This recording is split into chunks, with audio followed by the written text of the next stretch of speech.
아버지, 이 시간 주님, 저희들 이 발걸음을 주의 전으로 인도하여 주신 주님 은혜 감사드립니다. 저희들 3일 동안도 지켜주셨고 주님 이 시간 또한 주님께서 예비하신 은혜 있는 줄 압니다. 우리 가운데 채워주시기 원하는 주님의 말씀 있는 줄 압니다. 저희들 듣기 원합니다. 주님 이 시간 저희들 주님 앞에 있음을 고백합니다. 아버지 앞에 있음을 고백합니다. 아버지 하나님, 이 시간 나온 주님의 자녀들에게, 주의 자녀들에게, 주님의 아들에게 아버지여 부어주시옵소서. 주님의 마음 부어주시옵소서. 주님의 뜻 부어주시옵소서.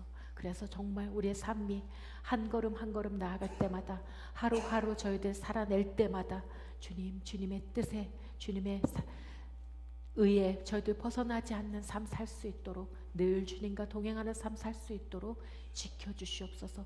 아버지 하나님, 주님을 기대하며 이 시간 주님 부족한 종을 사용하여 주시길 간절히 원하며 거룩하신 예수님의 이름으로 기도드립니다. 아멘. 오늘은 느헤미야 강의 11번째 시간입니다. 느헤미야 강의 11번째 시간인데요. 본문은 느헤미야 5장 후반부예요. 14절부터 19절까지의 말씀입니다. 느헤미야 5장 14절에서 19절까지의 말씀, 제가 한 절, 여러분들이 한 절 봉독하는 시간 갖겠습니다. 제가 먼저 읽을게요. 내가 유다 땅 총독으로 세움을 받은 때, 곧 아닥사스다 왕 20년부터 32년까지 12년 동안은 나와 내 형제가 총독의 녹을 먹지 아니하였느니라.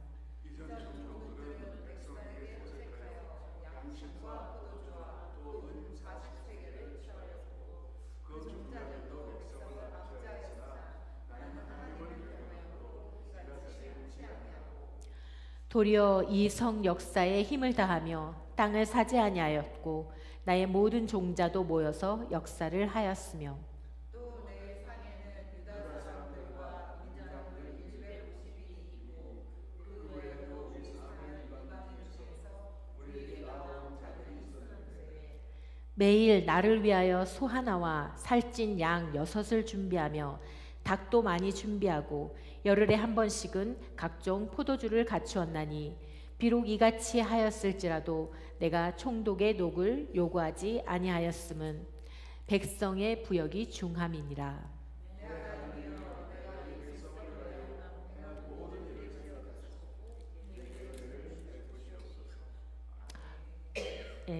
우리 지난 5장 전반부에는 이 느헤미야가 내부적 위기를 겪는 그 장면을 함께 나눴었어요. 이 후반부에는 오늘 제목이 경외함입니다. 느헤미야의 경외함이에요. 느헤미야가 자신이 나는 이렇게 살았고 이렇게 살고 있다라는 그 고백을 해요. 근데 이 느헤미야가 막 자랑하기 위해서 이 후반부에 나는 녹을 먹지 않았고 이런 얘기를 하는 게 아니에요. 느헤미야는 이 전반부에 내부적 위기를 겪은 그 백성들에게 자신의 하나님을 경외하는 모습을 보여주기 원하는 거예요. 그걸 깨닫게 해주기 원하는 거예요. 경외와 존경은 비슷한 말 같죠? 어떻게 보면 서로 이렇게 바꾸어서 사용하기도 해요. 경외와 존경은. 존경은 우리가 훌륭한 위인들이나 정말 훌륭한 사람들을 보면 존경스럽다라고 고백할 때가 있어요. 그렇게 사람에게 쓸 수 있는 그런 말이에요. 성경은 로마서 12장 10절에 형제를 사랑하며 서로 우애하고 존경하기를 서로 먼저 하며 라고 말해요. 형제를 사랑하고 우애하고 존경하기를 서로 먼저, 그렇게 말씀을 하면서 그 대상이 사람임을 보여줘요. 그러나 이 경외란 단어는요, 신에게 항복한다는 의미를 갖고 있어요. 경외는 즉 예배의 개념을 가지고 있어서 우리와 하나님과의 관계에 사용하는 게 적절합니다. 경외라는 말은 두렵고 떨림으로 공경하는 걸 말하는데요. 마태복음 10장 28절에 몸은 죽여도 영혼은 능히 죽이지 못하는 자들을 두려워하지 말고 오직 몸과 영혼을 능히 지옥에 멸하시는 자를 두려워하라. 우리 성도들은요, 두려움의 대상이 세상의 공포도 아니고 세상의 사람들도 아니에요. 오직 우리가 두려워할 대상은 하나님이라는 거예요. 이 두려움은요, 무서워한다는, 그런 무서워서 떤다는 의미보다는 유일하신 분이시고, 죄송합니다. 두려움은 유일하신 분이고 전능자시고 세상 만물을 다스리시는 분으로 그 하나님의 위대함을 인정하는 두려움이에요.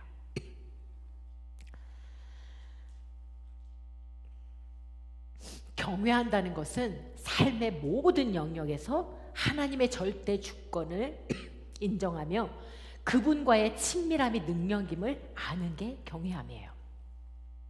오늘 이 느헤미야의 그 24절부터 19절까지 느헤미야의 삶을 통해서 첫 번째, 느헤미야의 경외함의 첫 번째가 무엇이었냐면 삶의 매 순간을 하나님 앞에서 사는 것이 경외함입니다.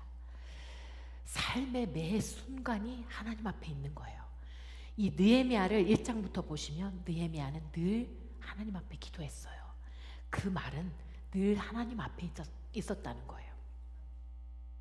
만약에 누군가와 다툼이 벌어졌어요. 그런데 내가 지금 막 이 사람하고 다툼이 벌어져서 막 싸우고 있는데 하나님이 내 앞에 계신 거예요. 그 상황을 보고 계신 거예요. 그때 여러분이라면 어떻게 행동하시겠습니까? 만약에 하나님이 보시던 말던 끝까지 싸워서 서로 독한 말들 내뱉고 주고받고 손해를 전혀 안 보고 내 이익을 쟁취하는 그런 일들을 하시겠습니까? 아니면 양보하거나 내가 손해를 보더라도 조용히 포기하고 그 문제를 크게 확대시키기보다 그냥 조용히 해결하는 그런 선택을 하시겠습니까? 아마도 강심장이거나 양심에 화인 맞은 자 아니라면 하나님 앞에서 감히 그렇게 못할 거예요. 우리는 후자를 선택하게 될 거예요. 그런데 만약 하나님이 안 보이면요, 하나님이 안 계셔요. 그러면 그 상황 속에서 내 자존심 때문에, 지기 싫어서 그 분한 마음 때문에 내 감정을 억누르지 못하고 그 문제를 막 확대시킬 수도 있어요. 또 어떤 유혹의 문제를 직면했을 때, 예를 들면 가정 있는 한 남자인데 그 남자 앞에 예쁘고 어린 여자가 자꾸 유혹을 해와요. 막 참기 힘들 정도로 유혹을 해와요. 근데 그때 하나님이 내 앞에 계세요. 하나님이 나를 보고 계세요. 하나님이 아니더라도 목사님이 앞에 계세요. 과연 내가 가늠할 수 있을까? 그런데 그 앞이 하나님 앞도 아니고 목사님 앞도 아닌 아무도 없는 그런 장소라면 그 유혹에 넘어가서 결국 범죄에서 스스로 좌절하고 낭망에 빠지기 쉬운 게 우리 모습이에요. 진정한 경외는요, 이 심리적인 그런 마음 차원에서가 아니고 하나님을 생각하는 것이, 속으로만 나 하나님 경외해요, 속으로만, 그게 아니라 어떻게 내가 행동하고 반응하느냐가 진짜 경외라는 거예요. 오늘 본문 14절에 보면 느헤미야는 페르시아에서 총독으로 임명을 받아서 유다 땅에 왔어요. 그래서 그 12년 동안에 이 총독의 녹을 먹지 않았대요. 이 총독의 녹이라는 건 뭐냐면, 이 총독이 관할하는 구역에서 세금을 받잖아요. 그 세금을 받아서 그 세금을 가지고 자기가 받는 월급이에요. 그 월급을 받지 않았다는 거예요. 12년 동안을. 이전 총독들은 15절에 보면 이전 총독들은 백성에게 토색하고 양식과 포도주와 또 은 40세겔을 취했대요. 그 토색했다는 말은 뭐냐면 어떤 이렇게 횡령, 빼앗는 거, 횡령하는 걸 말해요. 근데 이 은 40세겔이 어느 정도의 금액이냐면 은 한 세겔이 노동자가 4일을 꼬박 일해야 벌을 수 있는 세겔이 한 세겔이에요. 근데 이 40세겔이면 이 노동자가 160일을 일해야 하는 엄청난 금액이에요. 그 금액을 세금으로 내야 한다는 거예요. 그런데 느헤미야는 15절에 보면 나는 하나님을 경외함으로 이같이 행치 아니하고 녹을 받지 않아 월급을 받지 않았을 뿐만 아니라 나는 하나님을 경외함으로 이같이 행치 아니하고 라고 고백해요. 그 느헤미야가 하나님을 경외했다는 말은 하나님 앞에서 살았다는 거예요. 항상 그의 결정, 항상 그가 무엇을 하든지 항상 하나님의 앞에 계신 거예요. 하나님이 앞에 있으면 어떤 현상이 일어나냐면요, 만약에 이 하나님이 여기 계세요. 제가 하나님 앞에 있어요. 하나님은 빛이시잖아요. 하나님의 빛이 나를 비추니까 내 안에 있는 죄가 속속들이 다 보여요. 하나님이 나를 비치니까 꽁꽁 숨겨놨던 내 죄악이 다 비춰져요.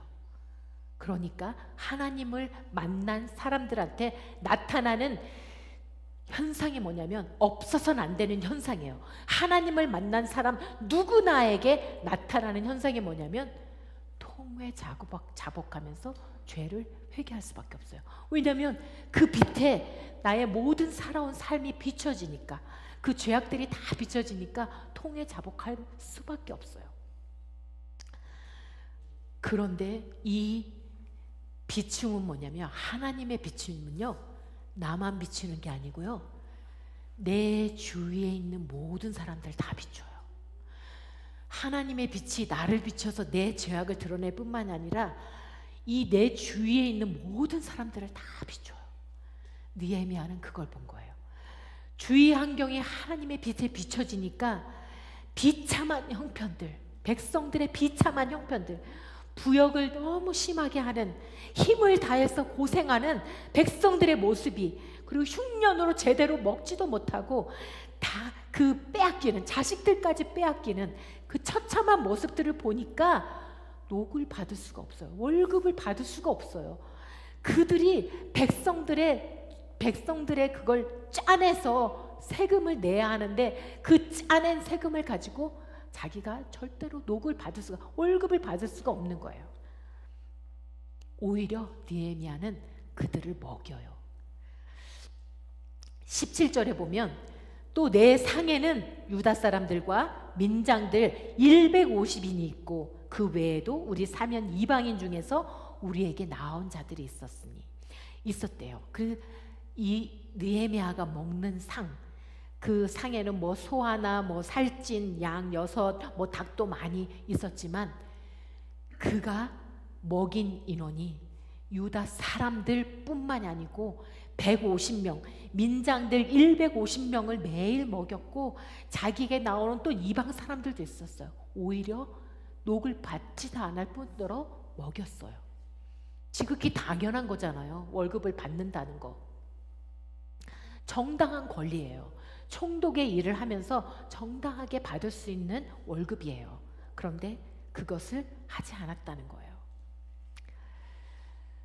하나님 앞에 있으니까, 하나님의 빛이 비추니까 예전에 보이지 못했던 우리 삶 속에도요, 우리가 은혜를 받고 하나님을 만나고 나니까 예전에든 내가 상관없이 살았던 그 사람들이 보여요.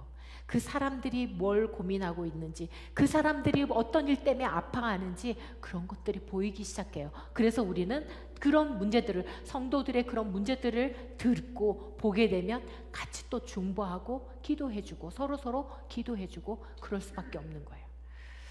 마음을 돌아보고 헤아리게 해주세요. 출애굽기 1장에 보면 애굽 왕이요, 이스라엘이 창대해졌어요. 그 요셉과 그의 가족들 70인이 애굽에 내려가 살았잖아요.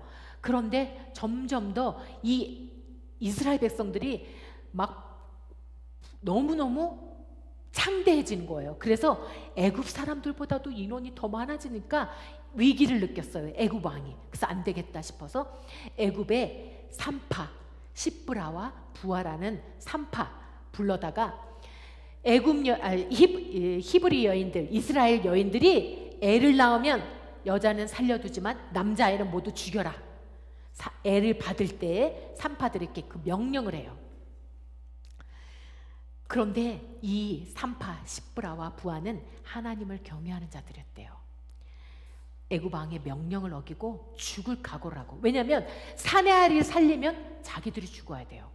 그런데도 불구하고 그 시브라와 부하는 사내 아이들을 살려요. 왜냐하면 하나님을 경외하는 자들이었어요. 하나님 앞에 있었어요.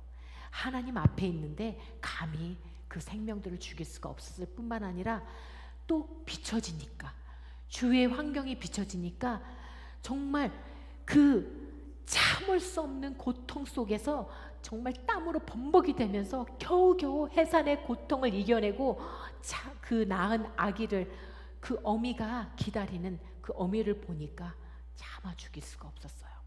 그때 하나님은 이 경외하는 이 시브라와 부하에게 지혜를 주세요. 그래서 시브라와 부하가 애굽 왕이 불렀어요.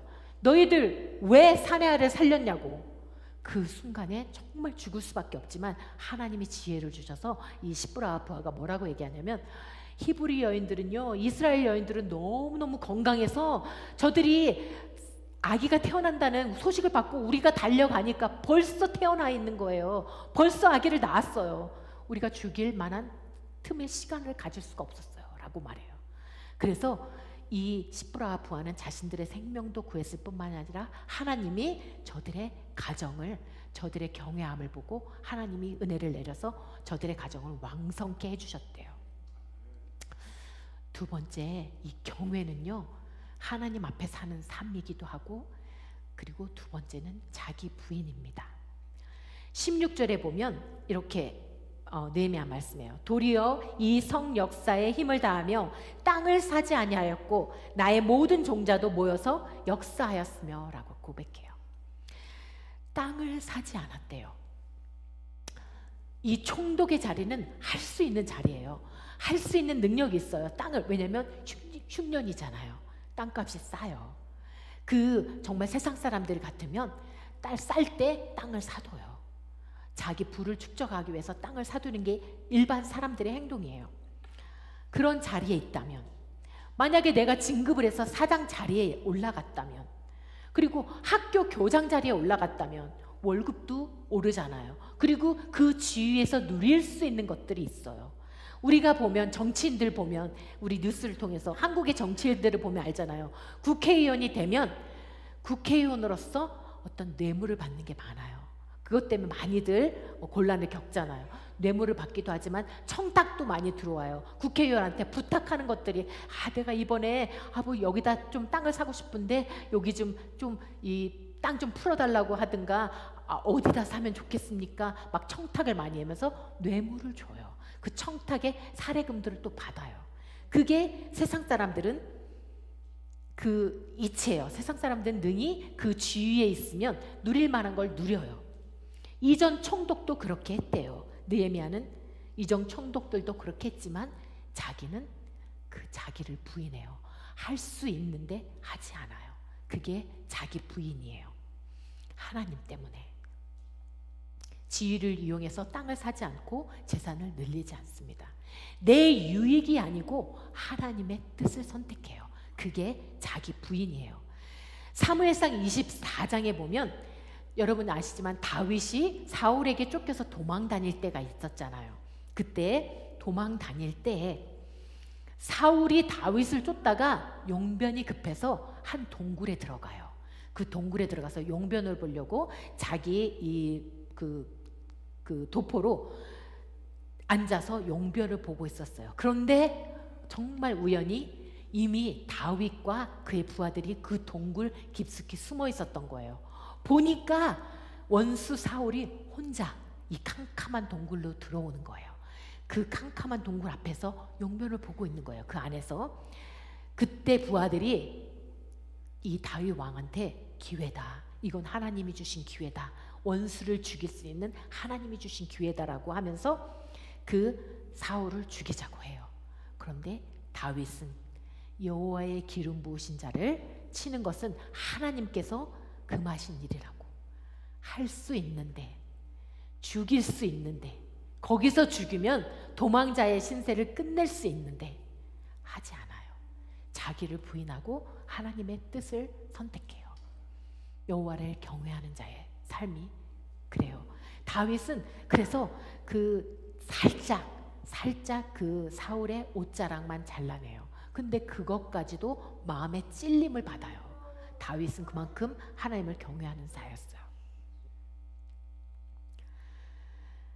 아브라함이 하나님의 명령에 순종해서 이삭을 드릴 때, 이삭을 바치려고 할 때, 그 칼로 이삭의 목을 치려고 할 때, 창세기 22장 12절에 보면 천사가 급하게 사자가 가라사대 그에게 내 손을 대지 말라. 아무 일도 그에게 하지 말라. 내가 네 아들 독자 이삭도 나한테 아끼지 아니하였은즉 내가 이제야 내가 하나님을 경외하는 줄을 안다 라고 고백해요. 하나님께서 아브라함의 경외를 인정하셨듯이 그가 독자 이삭을 죽여야 하는 피말리는 상황, 자기 자식을 죽여야 하는 피말리는 상황, 그 상황 속에서 그의 자기의 생각은 살리고 싶잖아요. 죽이고 싶지 않잖아요. 이 어떻게 얻은 100세 얻은 아들인데 죽이고 싶지 않잖아요. 정말 부인하고 죽이지 않을 수도 있어요. 그러나 그는 자기 뜻이 아닌 하나님의 뜻을 택해요. 자기를 부인하고 하나님의 뜻을 택해요. 그때 하나님은 경외를 인정해줘요. 그가 자기를 부인한 그의 아브라함의 경외함이었어요. 세 번째 경외는요, 나의 하나님 아버지임을 인정하는 거예요. 이 19절에 보면 말씀이 내 하나님이여 내가 이 백성을 위하여 행한 모든 일을 생각하시고 내게 은혜를 베푸시옵소서. 내 하나님이여 라고 고백해요. 다른 사람의 하나님이 아니고 내 하나님, 다른 누구의 하나님도 아니고 나의 하나님, 나의 하나님이기 때문에 은혜를 구할 수가 있는 거예요.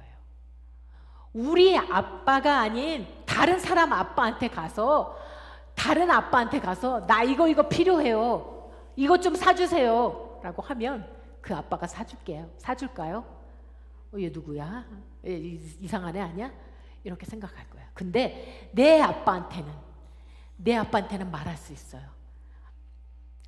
사랑을 구할 수 있어요.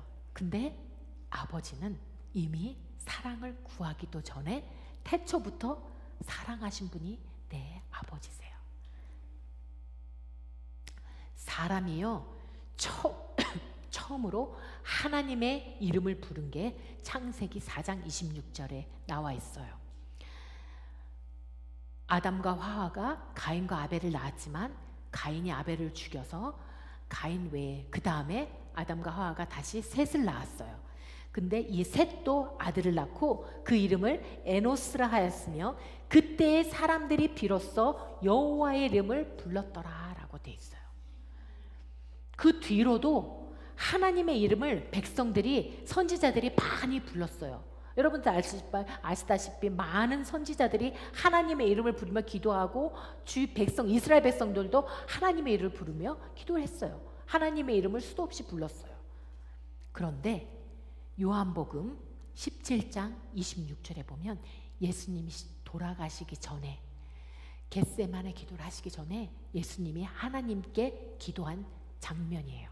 뭐라고 기도하시냐면 내가 아버지의 이름을 저희에게 알게 하였고, 이렇게 기도하세요. 이미 사람들은 하나님의 이름을 알고 여호와 라파, 여호와의 이름을 부르면서 하나님께 기도를 했잖아요. 그런데 예수님이 내가 아버지의 이름을 저들에게 알게 하였고, 이렇게 고백해요. 이 말은 왜 예수님께서 이미 사람들이 알고 있는 아버지 이름을 알게 하였다고 하셨을까? 이미 다 사람들은 알고 있었는데 그 의미가 뭐냐면 정체성이에요. 정체성. 이전까지 사람들은 하나님의 이름은 불렀지만 아버지로서의 정체성을 알게 하셨다는 거예요. 예수님이 이 십자가의 사건을 통해서 저들이 아버지로서 하나님을 부를 수 있도록 그 정체성을 알게 하셨다는 거예요. 하나님과 사람의 관계가 아닌 아버지와 아들의 관계를 회복해 주셨다는 거예요. 예수님께서 이 땅에 오신 그 목적이 사람들이 하나님을 아버지라고 부르는 존재가 되게 하기 위해서, 하나님 아버지와 아들의 관계를 회복시키기 위해서 오신 거잖아요. 십자가를 통해서 그 일을 완전히 이루신 거예요. 창세기에 하나님이 사람을 만드실 때 이 하나님이 이 자녀들에게 하나님의 의와 뜻이 있었어요. 하나님이 의와 뜻은 형체가 없었는데 하나님이 이 의와 뜻을 형체를 만들어서 담으신 의와 뜻이 사람이에요. 형상을 만드신 하나님 닮게, 하나님의 의와 뜻, 하나님 닮게 그것을 담아서 만든 것이 사람이고 하나님의 아들이었어요. 근데 그것을 잃어버렸잖아요. 그때 하나님은 예수 그리스도를 통해서 다시 한 번 더 이 의와 뜻, 아버지라는 거, 내가 너희 아버지라는 거, 하나님의 의와 뜻이 뭐였냐면 항상 우리는 하나님과 아들의 관계라는 거, 그거를 잃어버렸었지만 예수님이 회복시켜 주신 것 그 자체는 이 정체성, 너희는 하나님과 사람의 관계가 아니고 너희는 하나님과 아들의 관계야, 이거를 회복시켜 주신 거예요. 창세기에 만드신 그 목적, 잃어버린 그 목적을 다시 하나님이 예수 그리스도를 통해서 그걸 회복시켜 주신 거예요. 하나님께서 우리에게 두신 의와 뜻은 예수님께서 보여주신 대로 세상 사람들이 하나님을 아버지로 깨닫고 아버지와 아들의 관계가 회복되는 거, 그게 예수 그리스도를 통해서 하나님이 이루어주신 거고 우리에게 담겨주신 의와 뜻이 그거예요. 아버지니까 느헤미야는 경외함으로 아버지인 걸 알았어요. 아버지니까 구할 수 있고 아버지니까 마지막에 내게 은혜를 베푸시옵소서라고 고백할 수 있는 거예요. 아들의 관계가 회복되었기 때문에. 오늘 나는 이 경외는요, 이렇게 하나님 앞에 살면서, 항상 하나님 앞에 살면서, 매 순간 하나님 앞에 살면서, 내가 직장에서도 내가 누군가를 만날 때도 항상 나는 하나님 앞에 있어요. 그 고백을 끊임없이 하셨으면 좋겠어요. 내가 막 부부 관계에 있어서 가정에 돌아갔을 때 막 정말 화가 치미는 상황에 처할 수도 있고, 직장에서 내가 억울한 일을 당할 상황에 처할 수도 있는데 하나님이 내 앞에 계신 거예요. 하나님이 내 앞에 계세요. 내가 다 안다. 네가 그동안 살아오면서 나를 부인했던 그 모든 너희를 부인하고 자기를 부인하고 나를 선택해줬던 그 모든 순간들 내가 다 기억하고 있다. 내가 다 안다. 사람들이 못 알아줘도, 내 남편이 때로는 못 알아줘도, 내 직장 상사가 나를 못 알아줘도 하나님이 내가 다 안다. 네가 너를 부인하고 나를 선택했던 그 모든 순간들, 지내왔던 삶의 모든 순간들 내가 다 안다. 하나님이 그렇게 알고 계시고 우리를 인정해 주시고 아버지로서 우리를 그렇게 품어주신다는 거예요. 그 삶을 정석으로 보여주신 분이 예수님이에요. 히브리서 5장 7절에 보면 그는 육체에 계실 때에 자기를 죽음에서 능히 구원하실 이에게 심한 통곡과 눈물로 간구와 소원을 올렸고 그의 경외하심을 인하여 들으심을 얻었느니라. 예수님의 경외하심, 예수님도 하나님을 경외했어요. 먼저 우리에게 본을 보여주셨어요. 늘 기도하시면서 하나님 앞에 서 계셨었고, 내 아버지여, 내 아버지여, 할만하시거든 이 잔을 내게서 지나가게 하시옵소서. 그러나 내 원대로 마옵시고 아버지 원대로 하옵소서. 자기를 부인하시면서 자기를 부인하시면서 경외함을 하나님께 올려드렸어요. 아버지와 아들의 관계를 분명하게 우리 가운데 보여주셨어요. 그냥 하나님이 아니고 이제는 내 아버지요 라고 하나님께 기도할 수 있는, 내 하나님, 나의 하나님, 내 아버지, 나의 아버지 라고 고백할 수 있는, 하나님이 우리에게 원하시는 건요, 이렇게 경외의 삶을 통해서 아버지와 아들의 관계가 늘 예수 그리스도께 회복시켜 주신 그 관계가 늘 유지되길 원해요. 이게 하나님의 의와 뜻이에요. 세상 사람들은 그걸 몰라요. 그렇지만 세상 사람들이 아버지인 거를 깨닫게 하기 원하는 거, 아버지인 거를 깨닫게 하는 게 우리의 사명이에요. 이 아버지와 아들의 관계, 우리가 회복된 이 아버지와 아들의 관계를 저들도 회복하게 하는 게 우리의 사명인 거예요. 오늘 느헤미야가 보여준 이 경외의 삶을 통해서 아버지와 아들의 관계가 정말 회복되어지고 진정으로 아버지를 찾고 만날 수 있는, 지난주에 우리 이 목사님이 설교해 주셨잖아요. 평소에 아버지라고는 말로 인정하는데 정말 삶 속에서는 아주 멀리 계신 하나님은 아닌지, 그리고 자주 찾지 않는 아버지는 아닌지, 동떨어져서 따로 삶을 사는 아버지는 아닌지 우리 한번 돌아보시고 지난주 목사님 말씀처럼 찾고 구하는, 계속해서 자기를 찾는 자에게 상 주시는 분이에요. 그러니까 이렇게 느헤미야도 은혜를 구하는 거예요. 내 아버지여 은혜를 베푸시옵소서. 내 아버지이기 때문에 은혜를 구하는 거예요. 찾고 찾는 자들에게 상 주시는 분임을 기억해서, 정말 그 말씀 기억해서, 신명기 6장 24절에 보면 여호와께서 우리에게 이 모든 규례를 지키라 명하셨으니 이는 우리로 우리 하나님 여호와를 경외하여 항상 복을 누리게 하기 위하심이며. 지난주 말씀해 주셨잖아요. 찾게 하는 이유, 우리가 하나님을 자꾸 찾게 하는 이유, 복과 은혜 주시기 위함이라는 거. 여기도 말씀하잖아요. 항상 복을 누리게 하려고 그렇게 여러분들을 경외함으로 서게 하는 거예요. 오늘 또 경외함을 붙잡으라는 거예요. 오늘 또 경외함으로 서라는 거예요. 왜냐하면 너희가 항상 복을 누리길 원해. 아버지의 마음은 그거라는 거예요.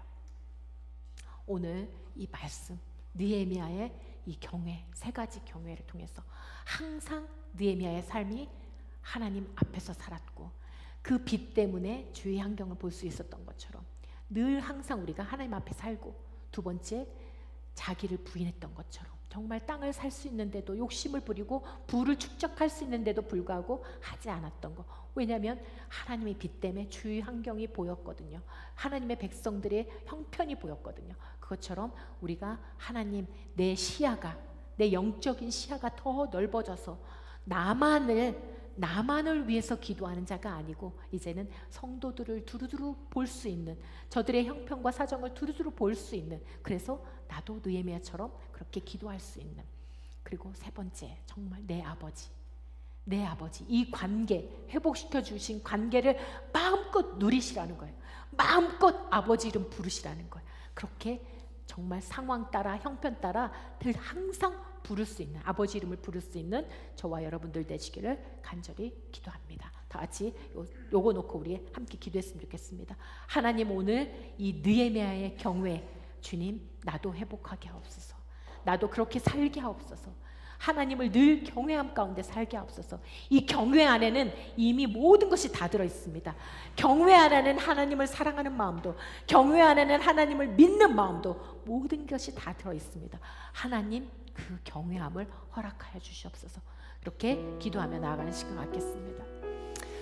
참 좋으신 하나님, 감사드립니다. 내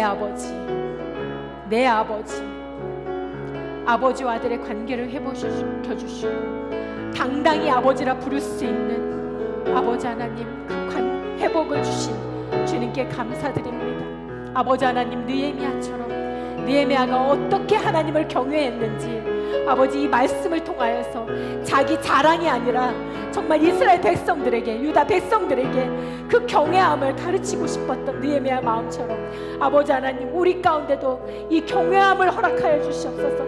누구보다도 주님을, 아버지 하나님, 주님을 아는 백성들로, 주님 자녀 삼아주신 주님의 백성들로 아버지 이 경외함 가운데 살아가게 하여 주시옵소서.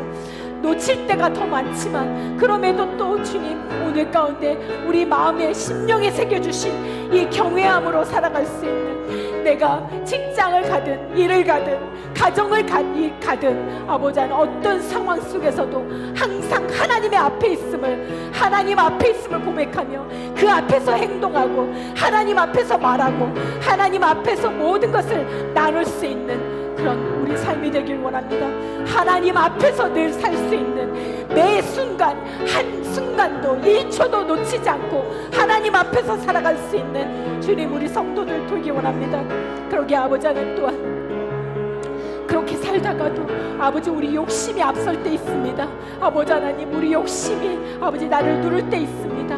그 욕심이 자라지 않도록 아버지 하나님, 내가 그 욕심을 누르고 주님 자아를 부인해서 나를 부인하고 그 순간마다 내가 화를 내려 할 때마다 나를 부인하게 하시고 아버지의 뜻을 선택할 수 있는, 자기 부인을 할 수 있는 저희들 되기 원합니다. 그러한 경외함을 아버지 하나님 저희들 살아가길 원합니다. 아버지 하나님, 내 의가 높아져서, 아버지 하나님 내 뜻이 높아져서, 내 생각이 높아져서 아버지 하나님, 아버지 하나님 범죄하려 할 때마다 주님 자기를 부인했던 느헤미야를 기억하게 하시고 주 예수 그리스도를 기억하게 하시고 아버지 할만하시거든 이 자를 내게 섬겨달라고 아버지, 그러나 아버지의 내 뜻대로 마시고 아버지의 원대로 되기를 원한다는 예수 그리스도의 부인이, 자기 부인이 아버지 하나님 내 삶이 되기 원합니다. 나의 경외가 되기 원합니다. 아버지, 그렇게 주님을 경외하며 나갈 수 있는 저희들 되기 원합니다. 주여 붙들어 주시옵소서. 마지막으로 아버지 하나님, 이 경외함 속에는 아버지 하나님, 내 아버지라는 주님, 이미 주님 우리를 자녀 삼아주신 아버지 그 축복을 잃어버렸던 자녀의 아버지 하나님, 저희들 권위를 회복할 수 있는 저희들 되기 원합니다. 자녀로서 누릴 수 있는 것들, 아버지의 이름을 마음껏 부를 수 있는 것입니다. 자녀로서 누릴 수 있는 것, 어떠한 상황과 한편 속에서도 늘 항상 우리와 아버지 되어주시는 그분을 부를 수 있는, 아버지께 도움을 청할 수 있는, 아버지께 구할 수 있는 아버지 하나님, 저희 자녀의 위치, 아들의 위치로 아버지 회복시켜 주신 것 참으로 감사드립니다. 아버지, 잊지 않게 하여 주시옵소서. 망각하지 않게 하여 주시옵소서. 내 아버지가, 아버지 육신의 아버지는 내게 그렇게 해주지 못했지만 내 영적인 나의 아버지는 아버지 모든 것을 해주실 수 있는, 모든 것이 가능한 전능하신 분이 내 아버지심을 다시 한번 고백하며 나아가는 우리들 되기 원합니다. 그렇게 주의 이름 저희들 시시때때로 부를 수 있는 저희들 되기 원합니다. 시시때때로 도움을 청할 수 있는, 아버지께 도움을 청할 수 있는 저희들 되기 원합니다. 아버지 하나님 축복하여 주시옵소서. 오늘 느헤미야를 통하여서 아버지 우리 가운데 완전한 경외가 회복되어지게 하여 주시옵소서. 주님, 주님을 섬길 때마다, 예배할 때마다, 저희들 세상에 나가서 삶을 살 때마다 주님, 이 경외함 앞에, 아버지 앞에 살 수 있는 저희들 되게 하여 주시옵소서. 경외함으로 살아갈 수 있는 저희들 될 수 있도록 주여 인도하여 주시옵소서. 아버지 하나님, 저희들 이 아버지 마음을 모든 믿는 자들에게 없어서는 안 되는 아버지 하나님, 저희들 경외임을 고백합니다. 정말 이 경외는 가장 기본적인, 아버지 믿는 자들에게 있어야 할 가장 기본적인 자세임을 저희들 고백합니다. 아버지 하나님, 이 경외를 우리 삶 가운데 회복시켜 주시고 내 삶을 통하여 주님 마음껏 주님을 경외하는 삶이 펼쳐질 수 있도록 아버지 축복하여 주시옵소서. 아버지 하나님 참으로 감사드립니다. 아버지 하나님, 또 한 번 주님, 아버지 우리가 잊고 있었던 아버지 되심을, 아버지 또 한 번 우리가 아버지 하나님 누리지 못하고 살았던 아버지 되심을 저희들 아버지 하나님 고백하며 나아갑니다. 마음껏 누릴 수 있는 자녀들 되게 하여 주시옵소서. 아버지.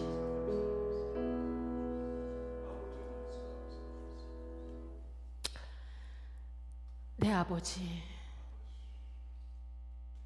삶 속에서 항상 주님은 내 아버지셨고 내 아버지이시고 앞으로도 내 아버지십니다. 아버지 하나님, 오늘 느헤미야를 통하여서 경외를 밝혀주신 것 감사드립니다.